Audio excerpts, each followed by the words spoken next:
Hi guys, good evening. Welcome for joining my chill Sunday night stream. Gonna do a little bit of reading, maybe a little bit of cat president. My day has been good so far, Angel. It was busy in the morning and then I had a few hours of free time, so I took a nap. It was glorious. So then I watched some kids in nursery, hence the scrubs, and now I'm just ready. Just shoved a chicken salad sandwich in my mouth. So good. I might take a few more bites of what I didn't finish just now later on. But anyway, I hope you guys are having a great day. Happy Sunday. Okay. Let me drink a little bit of polar water to get ready, and then we'll go. My sister keeps coming in here showing me vines.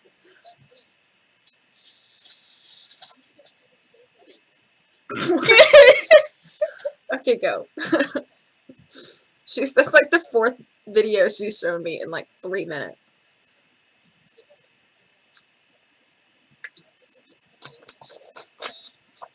Okay. Hello. All right.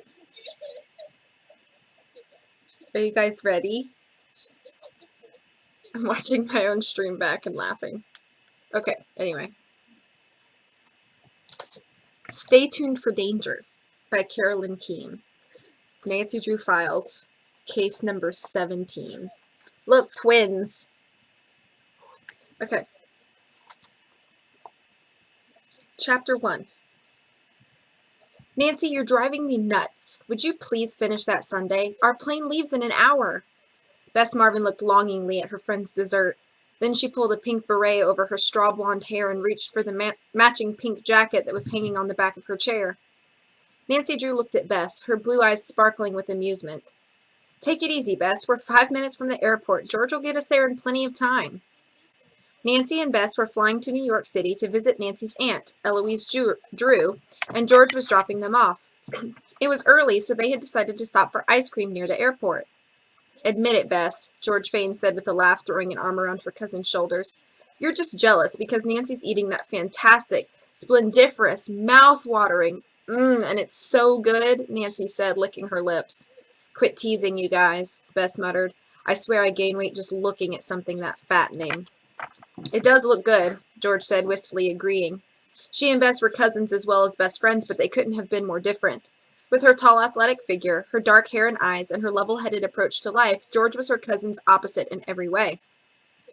When you two get back from New York, we've got to come here again, George said. You can fill me in on your trip, and by then I'll be able to order something disgustingly rich and gooey, just like those banana splits we had at that wonderful restaurant, Rumpelmayer's. George sighed. I wish I was going with you. I'll never understand you, said Bess. How can you pass up a chance to go to New York, the most glamorous city in the world, just so you can run in some stupid race? What's the big deal? Don't be dumb, Bess. I've been training for this race for months. It may only be the River Heights Marathon, but it's important to me. Yum. Nancy savored one last mouthful of ice cream before putting down her spoon. Okay, I'm ready, she said with a toss of her reddish-gold hair. Bess eyed the remains of Nancy's sundae hungrily. No, she told herself, I refuse to blow my diet before we even get to New York. I mean, you never know who I might meet, she said, looking at her friends. In New York, anything's possible. Nancy and George exchanged knowing smiles. Bess was sure to find cute guys in the Big Apple, just as she did in River Heights. Well, if I know Nancy, George said, you two will probably wind up in the middle of an adventure. Remember the last time we were in New York? We didn't even have time to go shopping. George was right. Intrigue and mystery seemed to find Nancy wherever she went. At 18, she was already a rising star in the world of detectives. No way, Nancy protested. This time, I'm just going to be a tourist. I'm going to spend some time with my Aunt Eloise, do some shopping, see a Broadway show. A Broadway show? Are you kidding? There's like 6 that I'm dying to see, Bess exclaimed. Hey, you two, Nancy declared, looking at her watch. Now we had better hurry. And with that, the 3 girls paid their bill and filed out of the ice cream shop.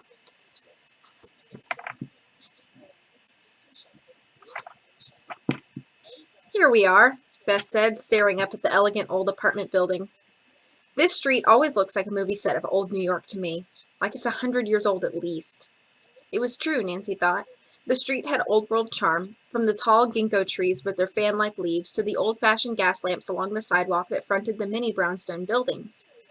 Did I tell you my aunt bought her apartment last year when— Oh, look, there she is, Nancy cried, waving to her aunt, who was coming out the front door.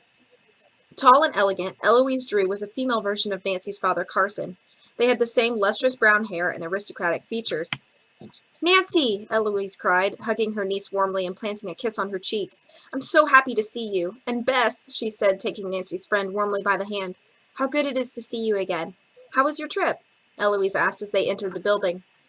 Kind of boring, Bess admitted with a smile. Wonderfully uneventful is more like it, Nancy said in the elevator up to Eloise's second-floor apartment. I've been so busy lately that it was great just to sit down and leaf through a magazine. Well, here we are, Eloise said, pushing open the door to her apartment. I've redecorated a bit since the last time you were here. The apartment was spacious and homey. Bright sunlight splashed across the walls, which were papered in a dainty, flowery print. I love what you've done, Bess exclaimed enthusiastically as they were passing through the living room. She paused to look out the window. I'd forgotten there were trees in the backyard. In New York, we call it a courtyard. Unfortunately, those you probably remember, your room faces the street. Nancy's aunt led them across a small hallway to a cozy bedroom. Don't worry, the street is usually pretty quiet. My dog is going to knock this down.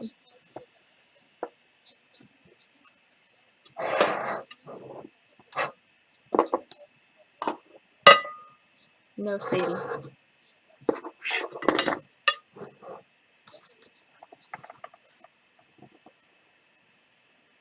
Just then a fire engine came careening down the block, its siren blasting. Eloise waited for it to pass before adding, quiet for the city, that is. The room was all freshly made for the two girls. Both beds were made with light blue comforters, and 2 sets of fluffy white towels were neatly folded on top of the modern oak bureau. Eloise slid open a pair of white louvered doors, revealing a nearly empty closet. Here you are, ladies, she announced, and after you've unpacked, we'll have a snack. For dinner, I thought we could go to my favorite Chinese restaurant. Super, Nancy said, looking over at Bess, who seemed enthusiastic. As long as there's no mystery involved, I am game for anything. Well, Nancy's aunt said hesitantly, I wouldn't go so far as to say no mystery. Oh my gosh, get out, dog. Get out.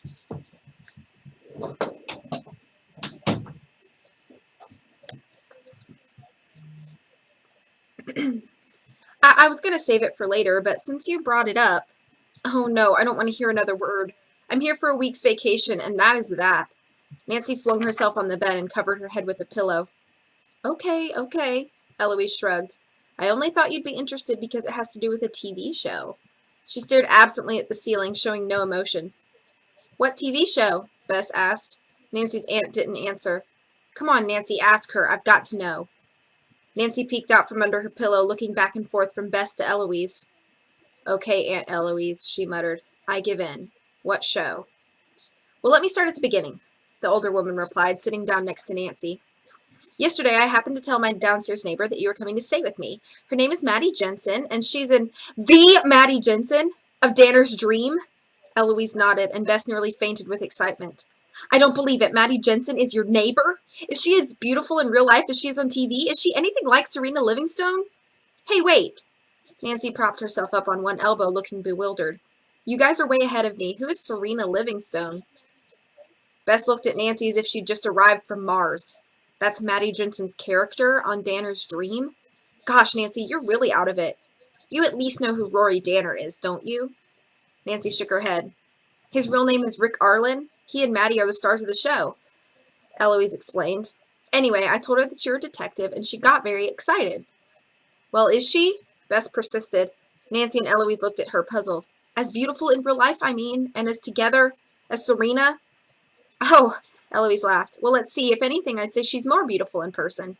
As for together, well, Maddie's a sweet girl, but she's very emotional. I guess you could say she has an artistic temperament.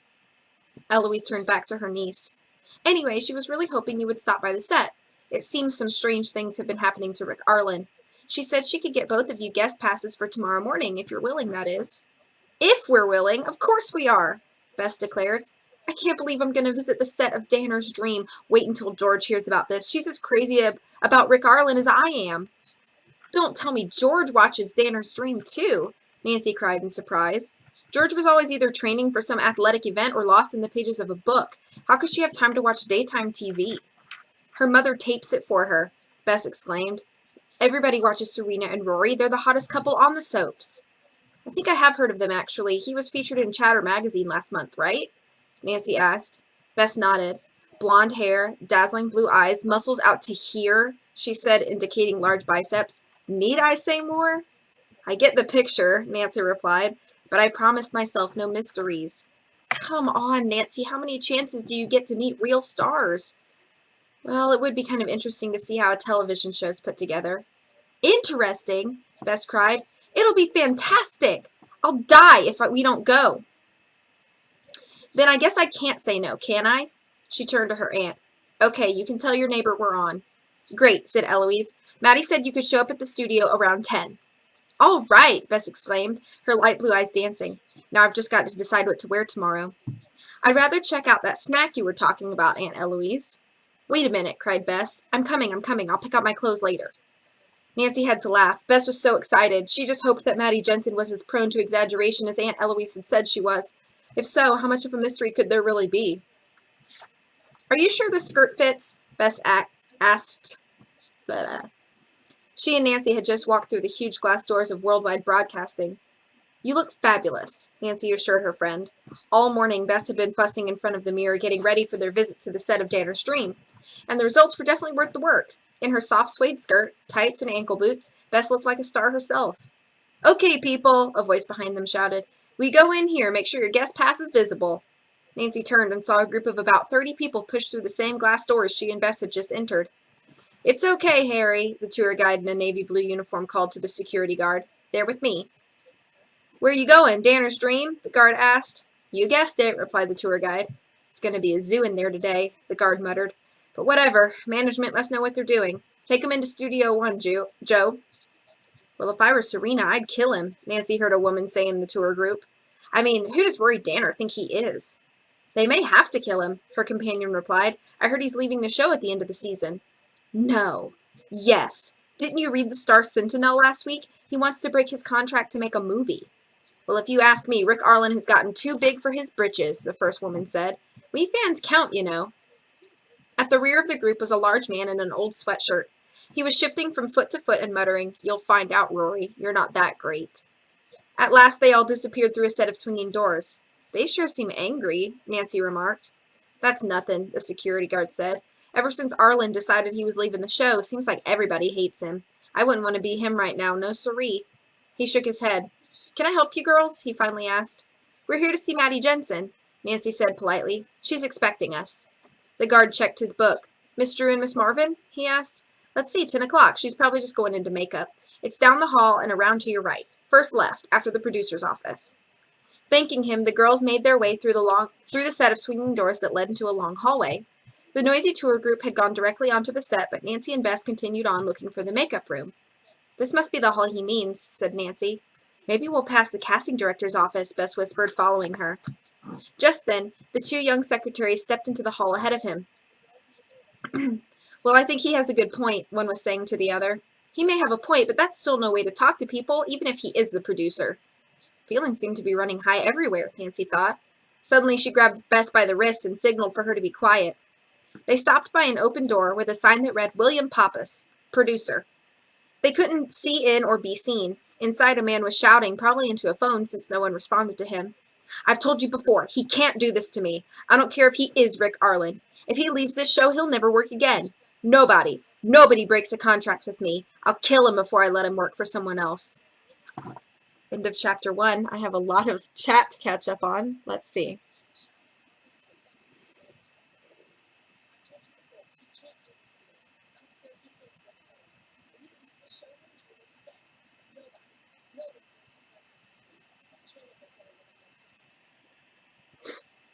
I don't want to see you, Serena. What year was this written? Okay, let's see. This was written in 1987. Is Ralph there? Please tell that way we meet Ralph? No. It's okay. Hi, Salad. Hope his name is Harry Gardino, at least. Yes, I'm reading these in the game orders as I collect them. I think I have the first 5 games already. I think I may have just picked up Secret of Scarlet Hand too, so I may have the first 6 games already, and then I have some throughout the rest of the series. So I'm going to try to collect them faster than I'm reading them so that I can read them in perfect order. I am not reading them in order of worst game to best. PJ Salt.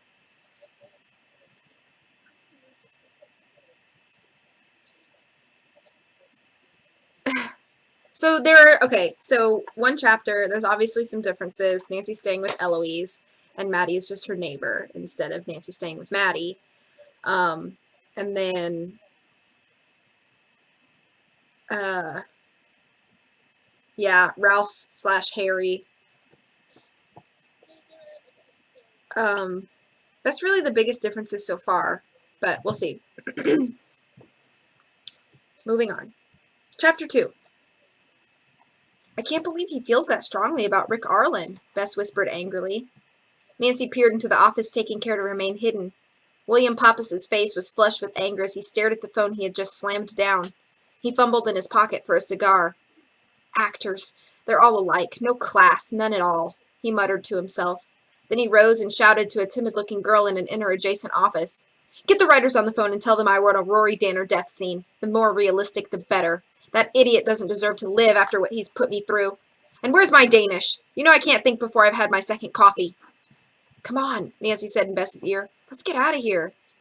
They hurried down the long hallway without looking back. Gosh, Nancy, Bess announced after they rounded a corner and were safely out of sight. I'll bet he's the one who's causing all the trouble. I don't know, Bess. Maybe he has an artistic temperament, too.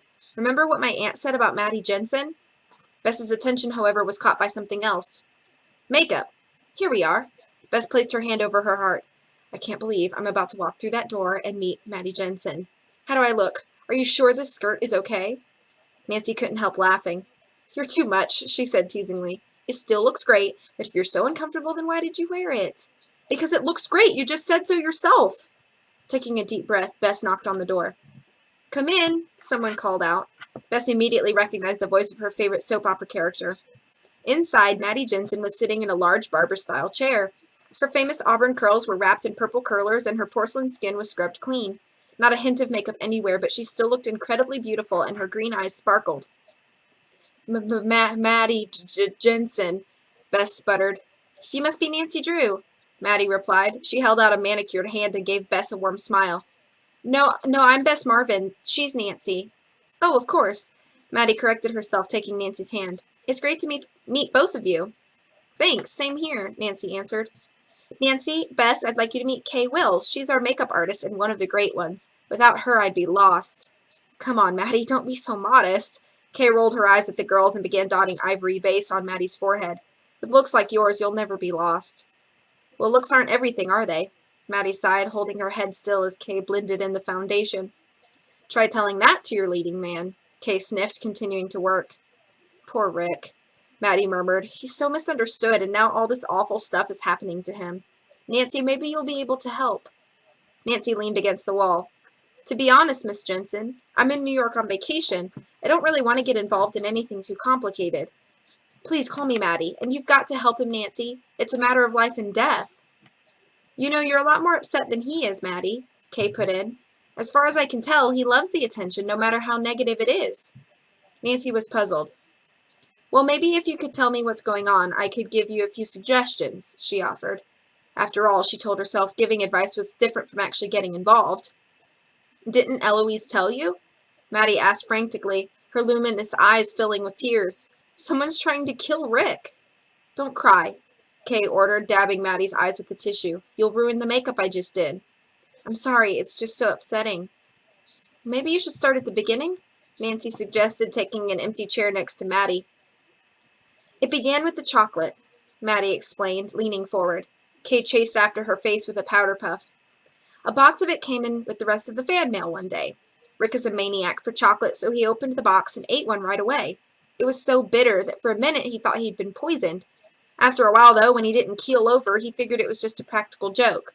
We all did. But then a letter arrived. It said something like, "Scared you, didn't I? Good, because this was just a dress rehearsal." About 2 days later, a watch came in the mail. It was sent at 5 to midnight, and there was a note attached that said, "Your time's running out. You see, someone's trying to kill him." Maddie was practically standing up in her chair. Kay gently pushed her back down and began working on her eyes. "Take it easy, hun," she said matter-of-factly. "Maybe this is a stupid question," Nancy ventured, "but has anybody called the police?" Kay laughed. "If we called the police every time we got a nasty letter around here, we'd be calling them every day. You should see some of the fan mail." Maddie wheeled around in her chair. "But this is different. They aren't just nasty letters. They're real threats. The trouble is no one's even taking them seriously." "Not even Rick?" Nancy asked. "Especially not Rick," Maddie said huffily. "He thinks nothing will ever hurt him. As far as he's concerned, the whole thing is the work of a single loony fan out for kicks. I'm the only one who's really worried, and that's why I need your help." "She'll help you, won't you, Nancy?"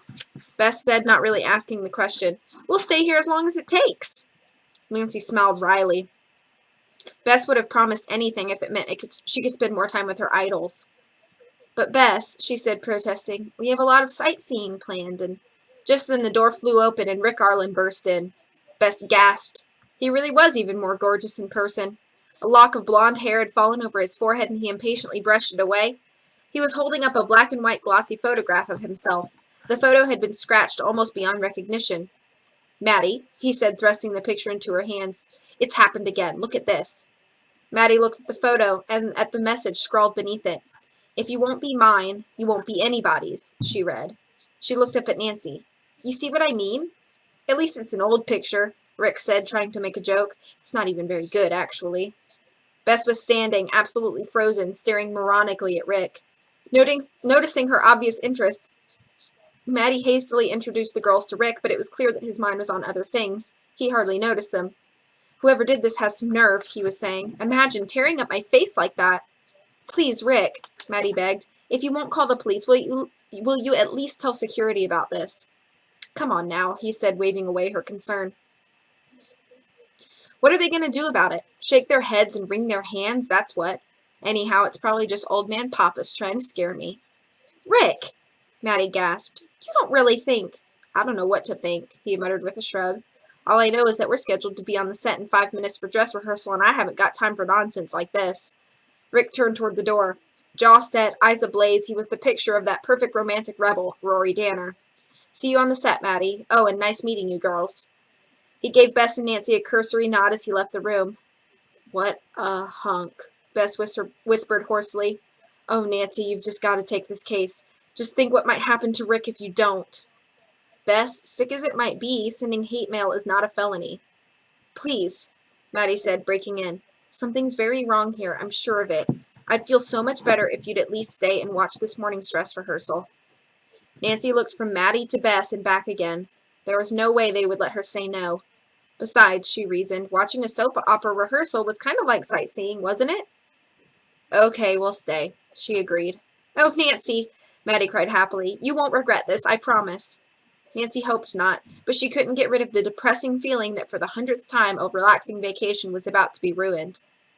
On their way to the set, Nancy filled Maddie in on what she and Bess had overheard outside Pappas's office. "Those two are really on the outs these days," Maddie said. "Ever since Rick got that film deal and gave his notice, it's as though a war has been declared between them. I can't really blame Mr. Pappas, though. The show's ratings depend on Rick. If he goes, Danner's dream could be in big trouble, and that means trouble for all of us." Nancy thought for a moment. "So it's not just Mr. Pappas who's down on Rick." "Oh, no. In fact, lately it's been Rick against the world." She stopped. "Well, here we are." Maddie pushed against the vacuum-sealed door. With a whoosh, it opened, and the three of them walked into the set. Nancy and Bess gazed around at the massive studio. In straight rows, rooms that had 3 walls but no ceilings were set up. Rows of Klieg lights hung on suspended bars. Above the lights was a narrow catwalk, and above that, total darkness. On the ground level, the activity was incredible. Hundreds of cables wound across the floor, and several huge cameras were mounted on dollies. Each one was surrounded by people. On the set of the Danner living room, where the first scene was about to be shot, set dressers were putting the final touches on the scenery. And in the middle of it all stood Rick Arlen. Kay was fussing over his makeup, and he was going over his lines with a script girl. But in case he or anyone forgot a line, a teleprompter stood in either corner of the room. All an actor had to do was glance at one of them and read his lines from the screen. Nancy and Bess were struck by the strangeness and the complexity of it all. They looked dazed as Maddie motioned them to a spot on the floor where they could watch the rehearsal and still be out of the way. Then she disappeared behind the walls of a set. "Can you believe this?" Bess whispered excitedly. "Could someone please tell Rick to get on the set, please?" A beautiful black-haired woman barked impatiently into a small megaphone. "I'm right here, Lillian dear," Rick purred sarcastically. "What would you like?" "I hope you bothered to memorize your lines," she snapped. "Yes, love, I did," he cooed. "That's what you always say," she said, trying too hard to keep the anger out of her voice. "You shouldn't need a teleprompter, Rick. You're a big boy and a professional." "If you're referring to that one small incident, Lillian, you also recall I received a death threat that morning. It wasn't exactly my best day." Suddenly a voice boomed over the set sound system. "Lillian, back off, will ya?" "Who's that?" Nancy wondered out loud. A bearded stagehand who was walking by with a line of cables answered her. "That's Luther Parks, the director. He's up there."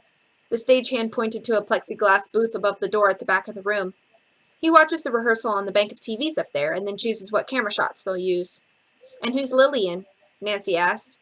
"Ready to roll, ladies and gentlemen," the director's voice interrupted them. "Let's have quiet on the set, please."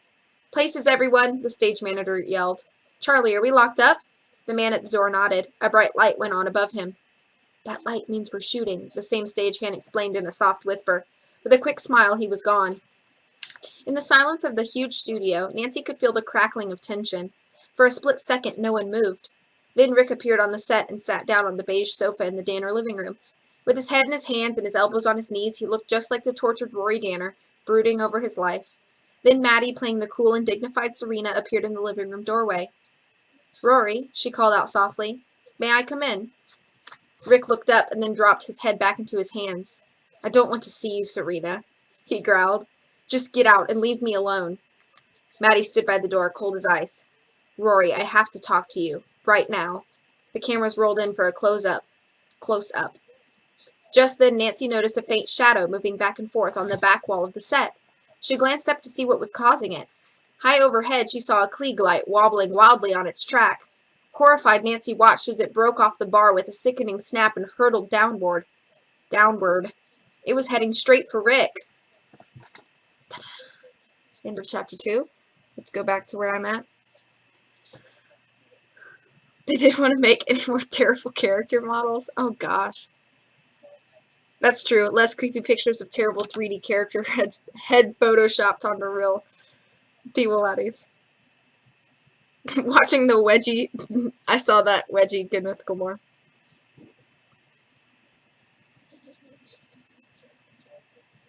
Maddie is an actress, can cry on command, is the suspect. Fans can be scary, especially when you stick a pencil in one. What? Oh yes, I don't know. When I do reading streams, my nose just itches. I don't know what it is. Yeah.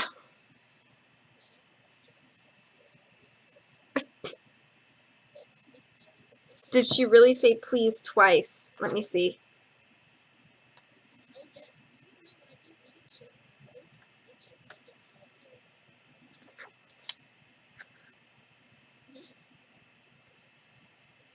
Yeah, I think so.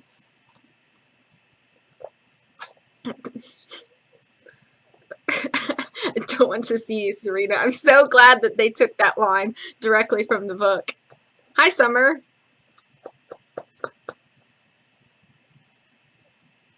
Yes, I'm reading tonight, Nicole. Hi.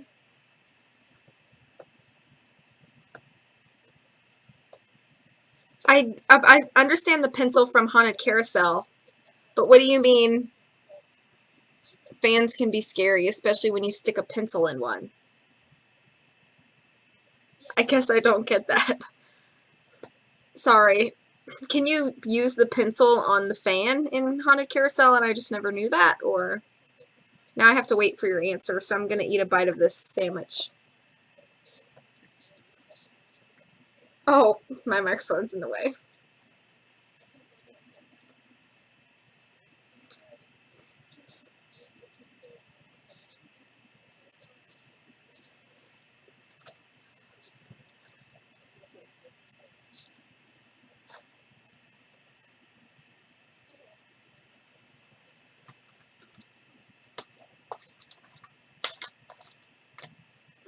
Goat? Are you goating right now?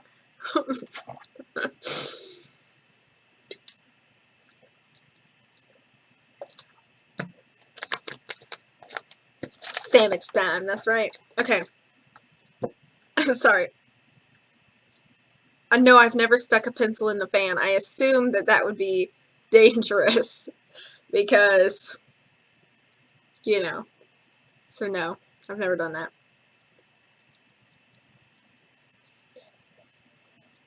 Okay. Moving on. Let me see how many chapters are in this book. Ah. 17. 17. So, I might go, if I break it up into 3 parts, I'm trying to do this in my head. Oh, it screws up the fan and it's scary. I got you. Okay. I might do 2 more chapters tonight. Well, it's only 8:30. Maybe I'll do like 3 or 4 more. Because if I were to do 6, 6, and then 5, I could do 6, 6, and 5. Or maybe I'll do 5 now and then 6, 6. I'm just trying to plan this out. Okay. We have 2 chapters down, so moving on.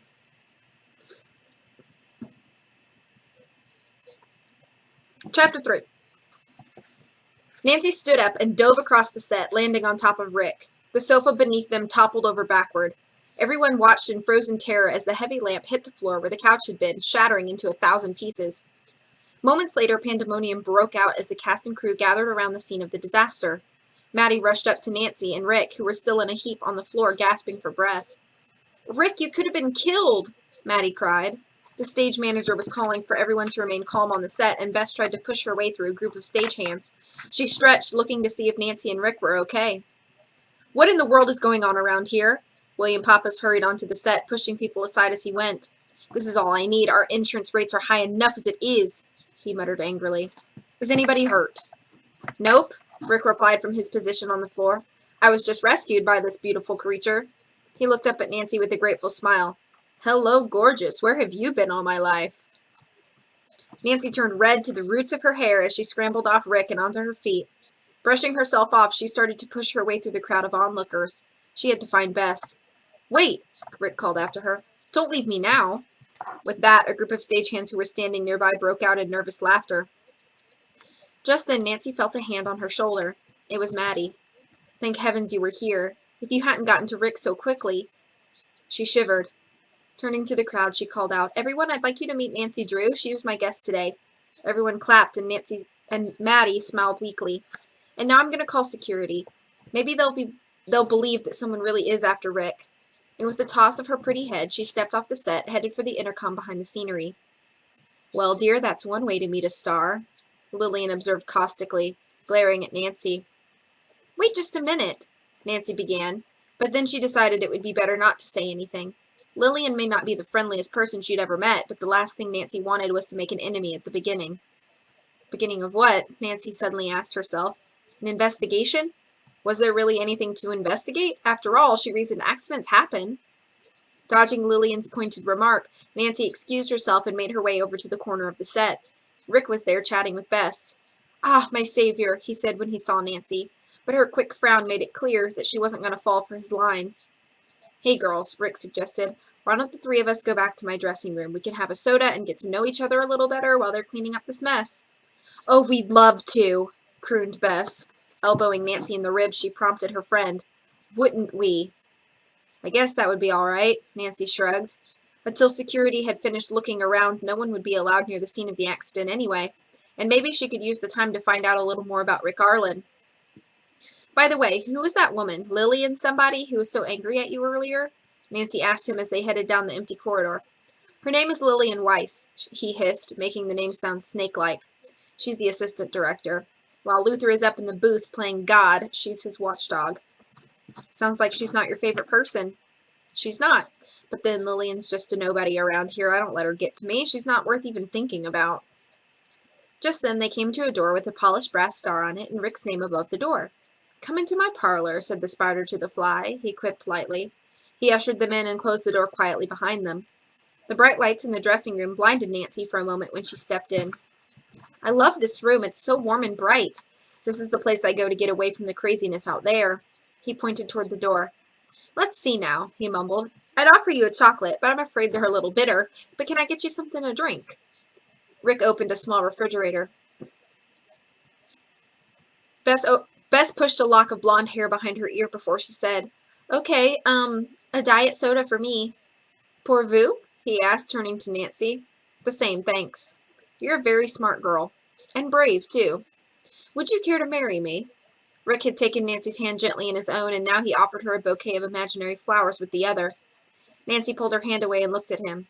"I have a boyfriend. Sorry," she said, apologizing. "Ah, I'm crushed. Well then," he purred, instantly turning to Bess and taking her hand. "How about you? Would you marry me?" Bess's eyes twinkled mischievously. "Okay, you're on." "Oh, you only like me for my looks," Rick complained. Nancy saw him catch a quick glimpse of himself in the mirror before he gazed back at Bess appreciatively.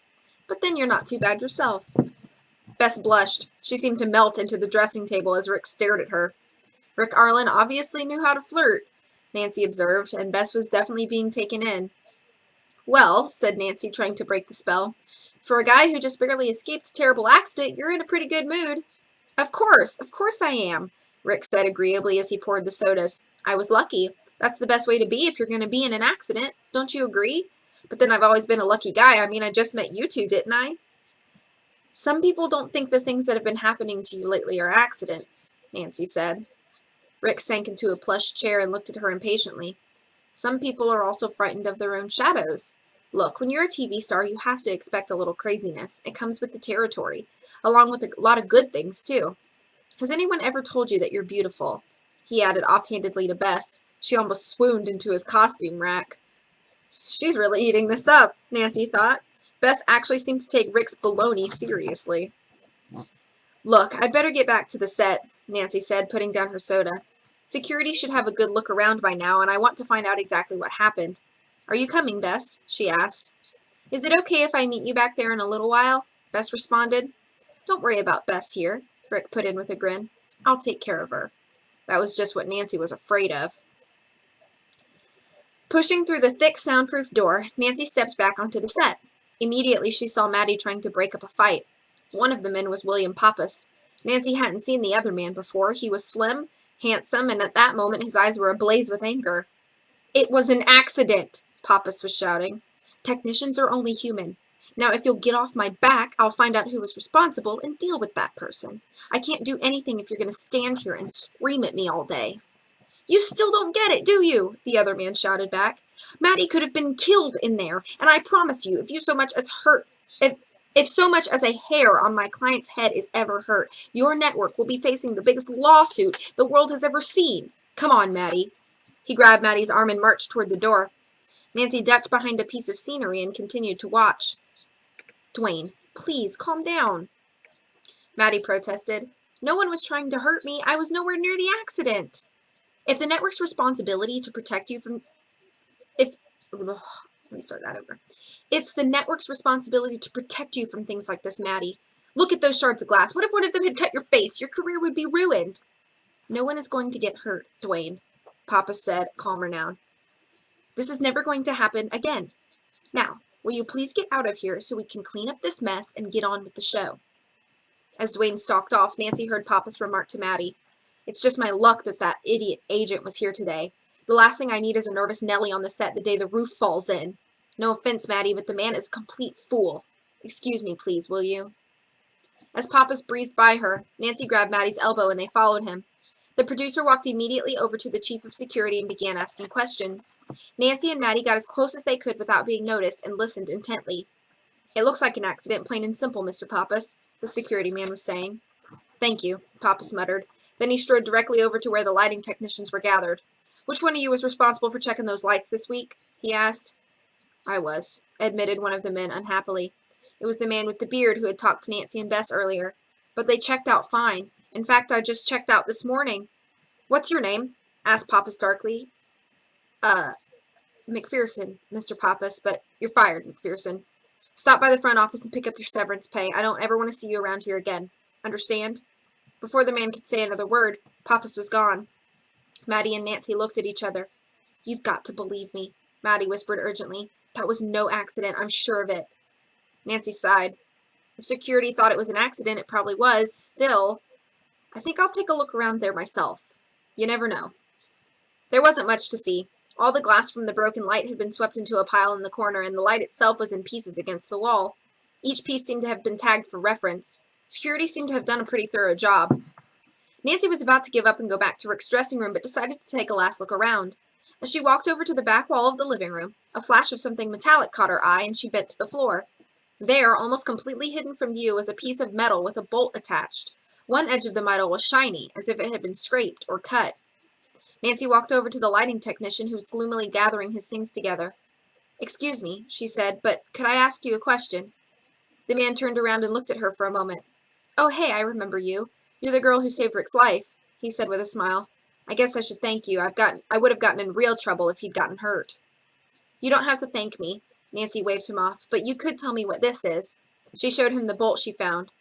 That's a C-clamp. They were used to hold the lights onto the bar. Does it look odd to you? Is there anything strange about it? McPherson studied the clamp briefly. This end has been sawed, he gasped. Almost clean through. The rest looks like it snapped off. This must be, but if... That's just what I was thinking, Nancy said, agreeing. That was no accident this morning. The light was rigged so it would fall. Somebody tried to kill Rick Arlen, and almost succeeded. Okay, end of chapter.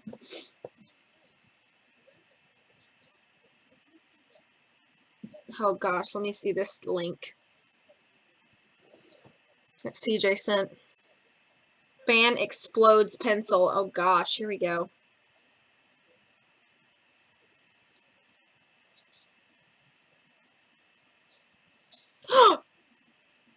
Oh my gosh. Woo. Rick and his flirting. Ew, Rick. Rick, no. Ew, Rick. Hello, Rick. Just kidding. Rude. Yeah. Bess is a doofus. I like bitter chocolate. Somebody punch Rick quickly. CJ! I was just swinging my arm as she walked into me. Twice. The man has no talent. The man with the beard? No, that's not one of Count Olaf's henchmen. I don't think that's one of the descriptions. Must be a new one. Yeah. Twins. I think mice chewed through the seat clamp. Yeah, definitely. Okay. Paige is snapping me right now. Why is she snapping me and not watching my stream? PJ Salt. Just kidding. CCJ, Granny Smith apple. It's really good. Alright, I think I'm going to do 2 more chapters. Oh. Okay, chapter 4. Do you believe me now? Maddie was on the verge of tears as she pleaded with the chief of security. She and Nancy had just shown him the broken clamp. I've been telling people for weeks that someone was after Rick, but nobody believed me. You've got to believe me now. Now, Maddie, Papa said, patting his lady on the arm, let's not get hysterical and blow this out of proportion. Well, I'll be, the security man muttered as he examined the C-clamp. Where exactly did you say you found this young lady? By the back wall of the set, Nancy replied. Well, it proves that the light was sabotaged, no doubt about it. Oh, this is just what I need, Papa muttered in frustration. I don't have enough problems without someone sabotaging my show. Mr. Pappas, who actually has access to this stage? The chief wanted to know. Well, the crew and the actors, of course. Nobody else, really. Maybe an occasional guest, but they all register here at the front desk. Wasn't there a tour group in here earlier today? Nancy asked. Papa snapped his fingers. Oh, right. And some of them were mad at Rory Danner, too, Nancy said. You don't suppose some crazy fan could have... Papa shook his head. There's a lot of nuts out there, Mr. Pappas, the chief said. All it takes is one person who can't tell fantasy from reality. That settles it, Pappas exclaimed. From now on, this set is closed to anyone not directly involved in the show. Yelling across the studio, Pappas repeated his order for everyone to hear. That means no guests, no agents, no mothers, fathers, sisters, or brothers. I want this set sealed tighter than a pharaoh's tomb. Now, we'll take a couple-hour break and then get back to work. If you need anything, I'll be in my office. After Pappas walked away, Nancy turned toward Maddie. Thank goodness he gave us a break, she told Nancy. I've got to go rest. Rubbing her eyes, she added, See you later, and thanks again for saving Rick's life. Flashing Nancy a grateful smile, Maddie walked off to the set. Since the set was closed to guests, Nancy and Bess had to leave.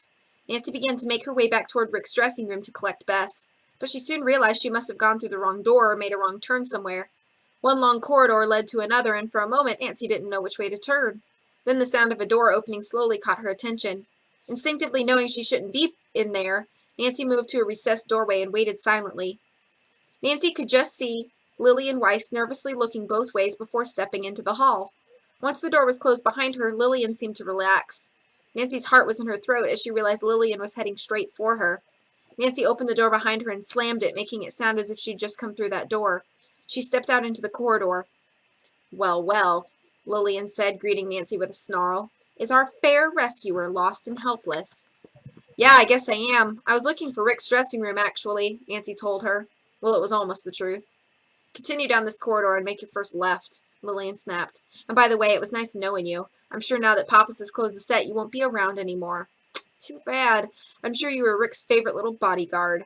With a smug smile, Lillian continued down the hall and disappeared around the corner. The room that Lillian had come out of turned out to be the prop room. After making sure she was alone, Nancy ventured inside. At first, she was overwhelmed by what she saw. The room was huge, with several long aisles, stacked from floor to ceiling, making an incredible clutter with thousands upon thousands of items, anything that could ever possibly be needed on the set of a show. As organized as the room seemed to be, with everything numbered and labeled, there was no way to keep it all neat. Dust covered some of the items that hadn't been used recently, and Nancy felt her nose begin to itch. Hey, twins. There seemed to be nobody there, but when Nancy sneezed, she heard a rustling in a far corner. A copy of the Daily News moved, and a grizzled head poked out from under it. The old man had a mop of unruly white hair flowing out from an ancient orange cap. Who's there? The crackly voice called. I'm awake, on the job all the time. Yes, sir, what can I do for you? Nancy couldn't help smiling at the wizened old man. He wore red suspenders, which held up a pair of baggy gray pants, and he was covered with as much dust as everything else in the room. Nancy would have almost believed that he had been sleeping there uninterrupted for years. Sorry, I must have opened the wrong door, she said, apologizing. Oh, it's good to have a little company, the man said. This week has just been kitchen stuff and living room knickknacks, day after day. I've been sitting here reading my paper all week without seeing a soul. But wasn't the assistant director in here just a moment ago? Nancy asked. Who, Lillian? Nah, I haven't seen Lillian in ages. The only time she ever came into the prop room was to complain that a butcher knife didn't look sharp enough. I had to put a little oil on it to give it that threatening gleam when the camera panned on it. That's an old prop man's trick, you know. Achoo! Nancy couldn't help sneezing again. Are you sure no one else was in here earlier? She asked again, persisting. Absolutely 100%, young lady. And nobody gets anything by me. That's what you think, Nancy thought as she said goodbye to the prop man. As she stepped back into the corridor and made her way to Rick's dressing room, Nancy's mind was in a whirl. Maybe one of the fans from the tour group had tampered with the Klieg light. She supposed it was possible, but even so, something funny was definitely going on. And what had Lillian been doing in the prop room? And why was she so hostile? Nancy was determined to find out, and that meant she had to get onto the set again the next day and do some more checking around. Here I am, she said to herself as she turned a corner and saw the familiar door with the star on it. Wait till I tell Bess what I found. A moment later, after a quick knock, she threw open the door, smiling broadly. What she saw made her stop dead. Bess was in Rick's arms, and they looked about a split second away from a kiss too steamy for TV. But, okay, here. We are brilliant in the chat. OMG, PBW. I'm drinking it right now, twins. Twins!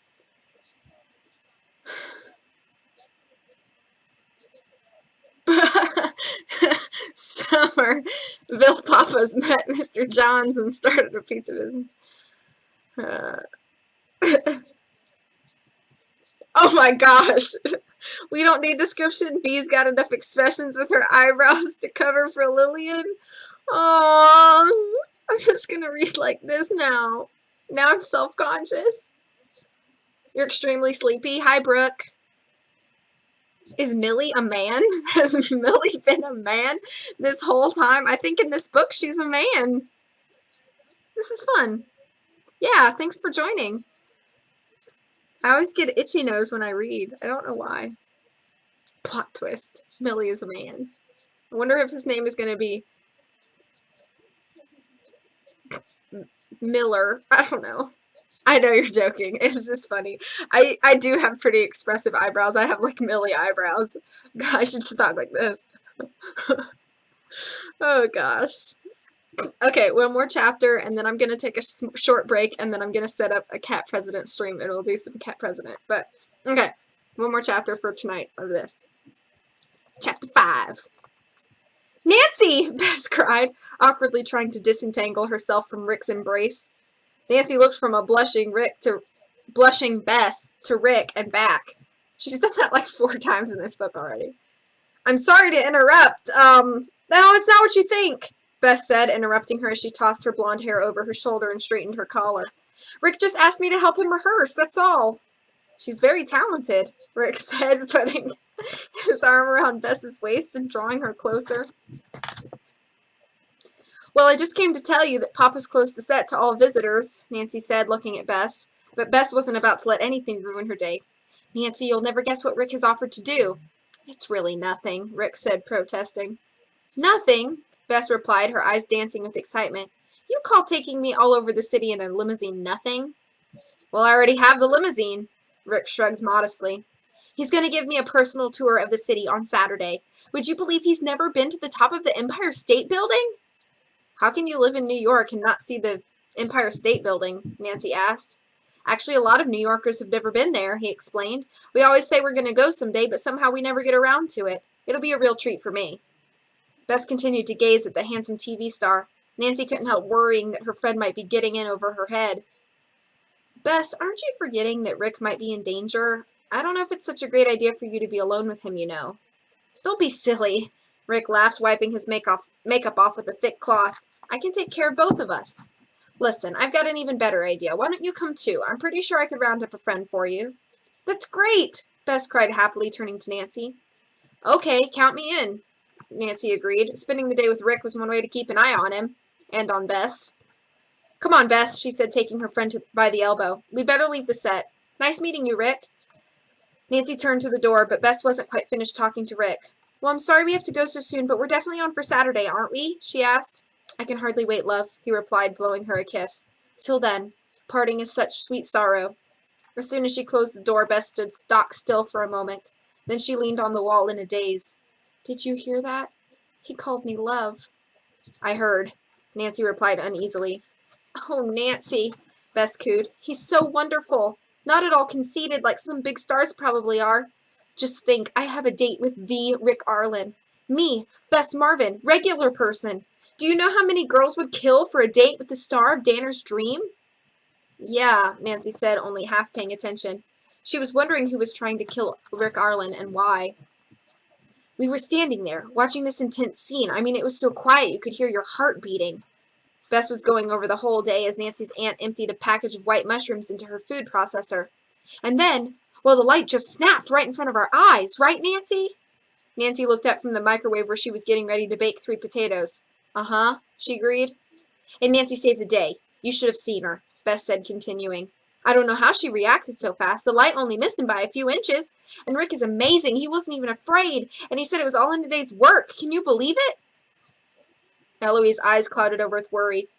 I'm not sure I want you two poking around in a place where they have accidents like that, she said, shaking her head. Nancy looked over at Bess and put her finger on her lips, but Bess didn't pick up on it. Oh, no, Bess went on. It wasn't an accident. Nancy found the evidence. Someone tampered with that light. Nancy, Aunt Eloise exclaimed. Do you mean to say Maddie was right to suspect something was wrong? Oh, dear, please be careful. I don't want you getting hurt. Bess laughed and shook her head. Don't worry. Rick says it's just some crazy fan trying to scare him. Now that they've closed the set, there's not going to be any more trouble. Just then the phone rang. Hello? Eloise answered. Oh, yes, Maddie, we're here. Come on up. Replacing the receiver, she said, I hope it's all right if Maddie joins us. I should have asked you first. Oh, it's fine with me, Bess cried happily. Nancy went to the vegetable bin and took out another potato. After rinsing it, she popped it in the microwave. That's it, Eloise said. Dinner in 10 minutes. After a few minutes, there was a knock on the door, and Nancy went to open it. Hey, everybody, Maddie called as she breezed into the apartment with a bouquet of spring flowers. Nancy was amazed at how carefree Maddie seemed. Oh, I'm so happy you're on the case, she cried, embracing Nancy warmly. I know nothing bad can happen to Rick now. Nancy frowned slightly. Everyone seemed to think Rick Arlen was safe, including Rick himself. She wasn't at all convinced. Did you hear about your niece this morning's heroine? Maddie said, going over to kiss Eloise and hand her the flowers. You weren't exaggerating when you told me how brave she was. Eloise reddened and looked over at Nancy. Don't get the wrong idea, she warned. I mean, I'm proud of you, but that doesn't mean I approve of you taking unnecessary risks. Please be careful. I will, Nancy promised. Dinner was ready, and the four of them gathered around the large oak table in the dining area. Marinated steak. Oh, it smells great, and I don't mind saying so myself, Eloise remarked. I may not be the greatest cook, but every once in a while I do all right. I can testify personally that she's a fantastic cook, Maddie said with a laugh. After they ate and chatted for a while, Maddie turned more serious and asked, So, Nancy, what do you think? Was it someone from the tour group who tampered with the light? Well, some people seem to think that, Nancy answered, but from what I can tell, his fans aren't the only one who are angry with Rick. There are other people who see him every day. Pappas, for instance, or Lillian Weiss, maybe others too. Ha, you don't know the half of it, Maddie said. There is not a person on that set who Rick hasn't alienated at one time or another. Really? Why? Nancy wondered. Oh, Rick's he's talented, handsome, and rich. Some people would hate him just for that, but he's also walked over a lot of people to get where he is. He's used a lot of people. He's broken a lot of hearts. She sighed deeply. Was one of those broken hearts Maddie's? Nancy wondered. The actress seemed so fragile and sad when she talked about Rick. I wish I could point to just one person and say that's the one, but Rick has made a lot of enemies. Maddie shook her head and reached for her glass of water. People resent his success, Bess commented. He was telling me about that today, about how jealous people are of him, how they all want something from him. Oh, Maddie said, turning to face Bess. You two were talking together. Uh-huh, Bess said happily. We found out we have a lot in common. I see, Maddie said, looking down at her plate. Wait, Bess said slowly. You two, are you going out or anything? Oh, no, Maddie quickly replied. Not anymore, that is. So Maddie was one of those broken hearts, Nancy thought. Oh, Bess breathed a sigh of relief. I wouldn't want to steal someone else's boyfriend or anything because he asked me out for Saturday. He asked you out? Maddie whispered. Her eyes grew incredibly wide and her mouth fell open. Yes, Nancy interjected soothingly, and I'm going along too. It's perfect, don't you think? I could keep an eye on Rick. I see. Maddie looked somewhat calmed by Nancy's explanation. Still, she turned to Bess with a sudden compelling stare. Be careful, please, she said, warning her. You don't know Rick the way that I do, and you don't know how dangerous he can be. End of chapter. All right. Oh, CJ changed to green, because green is best. He's like a yellow-green. Help him rehearse. Let's take a bet. Who dies first, Rick or Bess? Oh, because Nancy finished the Culver's job and Rick tried to hurt Bess. Yay for responsible adults looking out for Nancy. True that. Alright, guys, this was fun. So, that's part 1. And then I think the next time I read, I'll do 6 chapters and then 6 chapters, and that'll be all 17 chapters. So, I'm going to leave you with some music. And set up for my next stream. Give me about 10 or 15 minutes to get everything swapped over. And I will see you back. So I'll stop the stream and then restart it. So in those times where I'm stopped, don't leave. I'm just kidding. That sounded really creepy. Don't leave. Anyway, so I'm going to do that and then... Well, fine, salad. Whatever. Don't listen to me. I'm not hurt. Anyway, I'll see you guys all in a few minutes. Thanks for listening, and I'll see you all very soon.